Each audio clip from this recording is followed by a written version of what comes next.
أعوذ بالله من الشيطان الرجيم بسم الله الرحمن الرحيم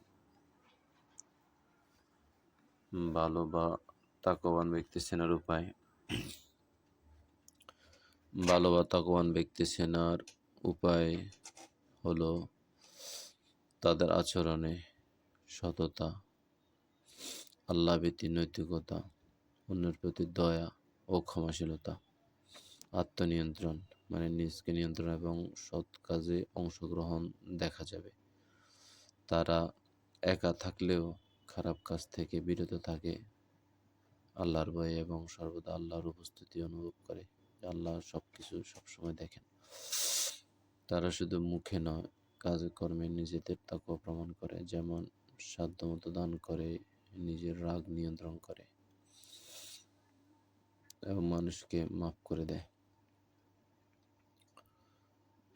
ভালো তাকওয়ান ব্যক্তির বৈশিষ্ট্য নিচে এক এক করে দেয়া হলো। 1 নাম্বার হচ্ছে আল্লাহভীতি ও সতর্কতা। আল্লাহকে ভয় করে এবং সর্বদা তার নির্দেশ মেনে চলে, কেননা কোনো গুনাহ বা অন্যায় কাজ করে না, এমনকি একাকী থাকলেও গুনায় জড়ায় না। 2 নম্বর হচ্ছে সৎকর্ম নৈতিকতা। সৎ কাজের নীতি নৈতিকতা অবলম্বন করে, সকল কাজে নীতি নৈতিকতা অবলম্বন করে এবং নৈতিকতা ও অশ্লীলতা পরিহার করে। 2 নম্বর হচ্ছে ক্ষমা ও দয়া। রাগ নিয়ন্ত্রণ করে এবং মানুষের প্রতি ক্ষমাশীল হয়, অন্যের ভুল ত্রুটি মাফ করার মানসিকতা রাখে। 4 নম্বর হচ্ছে দানশীলতা। সচ্ছল ও অসচ্ছল উভয় অবস্থা আল্লাহর পথে ব্যয় করতে দ্বিধা করে না। মানে শুধু টাকা থাকলে দিব, টাকা না থাকলে দিব না এমন না। টাকা না থাকলেও যে অল্প আছে অল্প থেকেও দান করে। তারপর হচ্ছে আত্মনিয়ন্ত্রণ। নিজের কামনা, বাসনা ও প্রবৃত্তিকে নিয়ন্ত্রণ করতে পারে। সৎপথে ব্যয়। আল্লাহর দেওয়া সম্পদ তার নির্দেশ অনুযায়ী তার পথে ব্যয় করে। মানুষের প্রতি সহানুভূতি।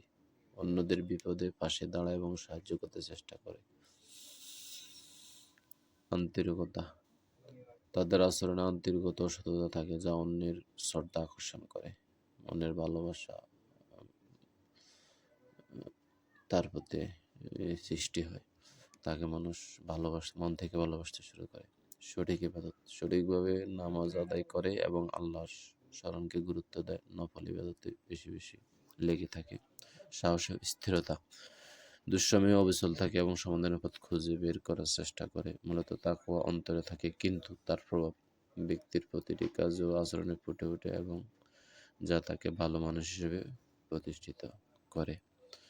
তাহলে আমরা যখন এই বৈশিষ্ট্যগুলো দেখব, আল্লাহভীতি ও সতর্কতা, সৎকর্ম, নৈতিকতা, ক্ষমা ও দয়া, দানশীলতা, আত্মনিয়ন্ত্রণ, সৎ পথে ব্যয়, মানুষের প্রতি সহানুভূতিশীল, আন্তরিকতা, সঠিক ইবাদত, সাহস ও স্থিরতা, এগুলা দেখলে আমরা বুঝতে পারবো যে তিনি তাকওয়াবান একজন ব্যক্তি ইনশাআল্লাহ তাআলা।